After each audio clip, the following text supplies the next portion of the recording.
As the dominoes keep falling, Celsius keeps having more problems. And as the probe into their bankruptcy, Chapter 11, continues to come out, it's becoming such a nightmare. Hello, everyone, and welcome to OG Crypto and NFTs. My name is Troy, and Monday through Saturday, we come to you with the latest news in crypto assets and NFTs. Now, if you like the information we're talking about, smash that like button. Otherwise, subscribe. I'm going to give you the best 5 minutes in crypto news and NFTs. First story, and it's becoming old, and it's becoming very, very cumbersome in our industry. Now, I realize that the last couple of days we've seen a pump in this bear market. I don't believe in it, but I'll go over that in a little bit later. But right now, it says, this is from CoinDesk, it says Celsius acknowledges a $1.2 billion hole in balance sheet. Now, let's go really define what this 1.2 billion hole is.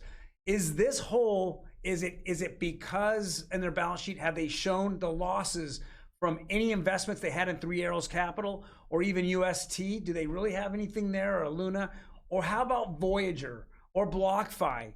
Any of these, because they were all kind of intertwined lending/yield platforms, and it's just becoming such a nightmare. If we just go over the history, I'm going to make this really quick. We saw Luna, Terra, and Do Kwon, shoot his mouth off, get UST pegged up on a 1-to-1 with the US dollar, and then it all collapsed. Ego got in the way, had nothing to back up his $20 billion of UST.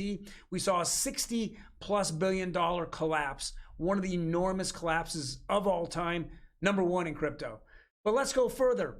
Then Three Arrows Capital, who had way over invested into UST and Terra, they immediately takes a month, and they're all just a mess, and they're falling apart. Well, now we're seeing them go into bankruptcy court, Chapter 15. They need to give all their assets out. What did they have out? Who are all their creditors? Well, the problem is they gave out 100,000 creditors. So you have people from just investing into Three Arrows Capital, putting in their $5,000 or $10,000 worth of cryptocurrency, to guys to big companies that had invested into them, like Alameda, like Celsius, like Genesis Capital, like Voyager. So now we're seeing that domino effect. So whatever was on the balance sheet of Voyager or BlockFi or Celsius, now through bankruptcy, they're starting to have to slash that off. It's not an asset. It becomes a liability. It becomes a zero-sum liability. So that just means that they have less and less of the capital that they thought they had. Well, it seems like this is just going to continue to happen, and dominoes keep falling. So if we go to the next article here, Defiance came out today and said that between their relationship with Three Arrows Capital, Defiance now is having problems. And we all thought that this was going to happen, but now they're coming out on a tweet at 3:17 this morning saying they're having problems. They have no access, no visibility. It says they has had no access or consequential no visibility to Three Arrows Capital statements or financial conditions. And he only became aware of Three Arrow Capital's insolvency problems around the time the news broke to the public in mid-June. This is becoming such a nightmare. Again, another domino is falling, and another domino is falling. Let's go to the next domino that's hurting. It's MakerDAO. So Maker cuts off Aave's DAI supply as fallout from Celsius continues. So let's go down here in the article. This is kind of crazy. Staked ETH is now becoming such a nightmare. Right there. It's because people used, they would stake ETH on these lending platforms. So you stake you put your ETH on, you stake it, and then you can borrow against it. And when you borrowed against it, they wouldn't give you green cash. They'd give you staked ETH. And you take that staked ETH around and you say, okay, I want to utilize it as X, Y, and Z, right? I want to buy other different assets with my staked ETH. Guys, this is just, this is how the beginning of an end is. You just don't lend on a volatile asset like this. Well, it looks like Maker wants nothing to do with Aave and what they have out there, and they have vested because they keep giving out staked ETH. Staked ETH is being depegged already. So let me read the article here. The first top two paragraphs says the decentralized autonomous organization DAO made a decision as means of mitigating the Maker protocol's exposure to the beleaguered staking and lending platform in case Celsius goes belly up and implodes the staked ETH peg as well. So staked ETH is a token representing the amount of ETH that is staked on Lido staking platform. It's pegged to Ether was supposed to be wavering the last couple of weeks, and it's currently trading about 6% below ETH. Celsius invested a significant amount of user funds to stake ETH, which is reportedly one of the reasons it paused withdrawals. So let's go over what's happened here. So again, they take the money from their clients. They go ahead and instead of using their ETH, they borrow against it and get staked ETH, and they turn around and they start investing again. Well, the problem is now the staked ETH is staked to ETH 2.0. And with 2.0, once you stake it, you cannot pull out of it. It is locked in until ETH 2.0 is available. Now we're going to go over here in a minute what Ethereum came out and talked about when they plan 2.0, or at least began to continue some of the things they want, the transition over to 2.0, and some of the systems in which they're checking out right now to make sure it works. But with that being said, up to 6 months after ETH 2.0 comes out, proof of stake, then this money will be released. Well, you're just playing with, funny money at this point. It's not even real ETH, it's staked ETH.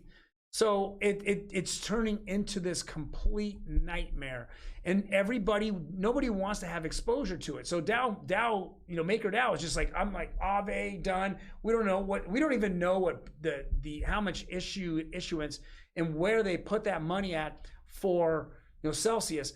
It's just becoming such a nightmare. Dominoes are going to continue to fall. I think that the fallout is just, we're still months away from figuring this out. And anybody who has been through any bankruptcy with this such large amount of people and creditors, over and over. I know that, again, Three Arrows Capital has 100,000 creditors. I think Voyager has almost 100,000 creditors. And now we're looking at Celsius having 100,000 plus creditors. Guys, these are all going to take years to unwind. This is not days, not weeks.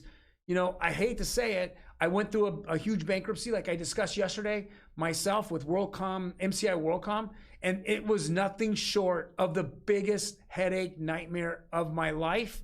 Took 12 months, and guess what they did? Both MCI WorldCom and the judge that was handling all of their bankruptcy just flipped me and hundreds of thousands of creditors off. In fact, I hate to say this, they sued me for the money that MCI WorldCom gave me the last 30 days, saying it was misappropriation of funds. This is not going away. Anybody that's involved or has money sitting on this, you have to act like it's gone. A dollar comes back, that's a dollar. I know there's, I went through that. I went through the lows of my life. I didn't think anything was going to come out of it. I was in my 30s, early 30s. I look back now, it happened in 2002. The bankruptcy happened in 2002. Think about that. 20 years ago, that bankruptcy. We should have a reunion of all the creditors, because it would fill the Coliseum up of over 100,000 people. And we're still, the few people I meet on day-to-day life, at once every 2 or 3 years, they're walking around with a chip on their shoulder, when we could talk about it to each other. So with that being said, this is just a domino effect. It's really gonna affect, I think when it's all said and done, it'll have a 500,000 accounts, that's gonna be affected. I don't know how many other people that it's gonna be involved with, big companies, venture capitalists, investors, bigger investors. It's not gonna end anytime soon. And please just understand, this is a huge amount of information that people have to go sift through, from one big, huge bankruptcy to the next big, huge bankruptcy to the next big, huge bankruptcy. Next article here, and we hear about it, every 2 or 3 months, somebody else bans digital assets. So we've been hearing for years and years about China. They can't make their mind up. And we all think it's manipulation of the market. That's my personal opinion. manipulate up, manipulate down, whatever. Chinese did it over and over. I think they were trying to make money off Bitcoin, and just being a bully whale. Then we saw India say the same thing, and now in the last 6 months they came out and said, we're going to regulate it, we'll have it kind of under control.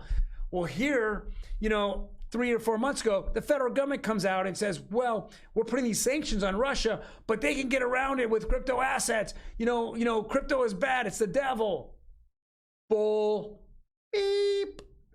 Okay? Vladimir Putin bans digital payments in Russia. He signed a bill that adds to previous prohibitions against cryptocurrency payments in his country. He wants it in rubles. He's trying to make the ruble stronger. That's what he's doing. He doesn't want to circumvent his currency. That's what he's doing over and over. We're seeing this. This guy is way more smarter. He's a chess player, and he's outplaying whatever government we have in place at the moment. The ruble, if you look at his currency, it is stronger. It's so strong right now. He's selling every drop of oil, that he gets. He's selling it, and it's absolutely fueling and funding this whole war in Ukraine. It's not ending anytime soon. You looked at it. The European countries said they were not going to buy oil from him. They're reliant on him. This is all due to the reopening by Biden, signing off to allow Russia to have a pipeline, into Russia. It was signed off prior that they stopped it. So the former regime, former presidency had stopped it. He knew that there was a problem here. You don't want to feed, Russia and make them rich. But the two big issues, obviously, is President Biden went out and talked to Putin face to face. It only took months later where he decided, I'm going to invade Ukraine and you can't stop me. And now you're reliant on me. We're buying Russian oil. That is embarrassing, completely embarrassing. Next, I think that's it. Actually, I've rambled on for quite a while here. There's so much that's happening out there. I'll be on tomorrow. I'm going to give you some more updates tomorrow. There's a couple of big NFTs that are coming out. One of them I'm really looking forward to. What is it? I don't even know how to do the impersonation. If you go to Vegas, who's the biggest impersonated, entertainer of all time? Well, that's who's putting out an NFT, and I'm going to go over that tomorrow, guys. Otherwise, you guys have a fantastic day. Hit that subscribe button. If you have any comments, hit the comment button, and then just tell me if you like me, love me, hate me. I'll accept all of it. You guys have a fantastic day, and I'll see you tomorrow.